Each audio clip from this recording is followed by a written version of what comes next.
Si Justin ay hindi lang basta ordinaryong bata. Sa edad nitong 3 taong gulang, makikita na rito ang talas ng isipan at energy na sadyang kinagigiliwan ng marami. Halina't atin siyang kilalanin. Narito ang report. I'm Justin from Manalo and I'm daughter of Mommy Tia and Daddy Dexter Manalo and I'm Batangas, Philippines!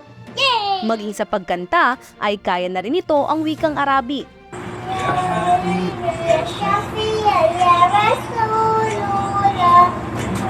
Yoga multivitamins daw ang sikreto nito. Hindi lang isa, 2 o 3 mga mami ang nagpatotoo tungkol sa bisa at galing ni Yogam. Ayon sa datos ng DOST-FNRI, isa sa bawat 10 bata sa Pilipinas ang kulang sa vitamins at mahina ang immune system. Kaya sinasabing malaki ang may tutulong ng vitamins na ito upang maibalik ang lakas at focus na nawala sa kanila. Ang Yoga multivitamins ay nagpapatalas ng isipan, nagpapalakas ng immune system, nagpapatangkad at nagpapalinaw ng mata.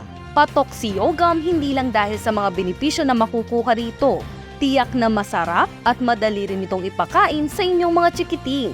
May solusyon? Ika nga! Kaya ikaw bilang magulang, kung problema mo ang kalusugan at paghina ng memorya ng iyong mga anak, mag-Yoga multivitamins na.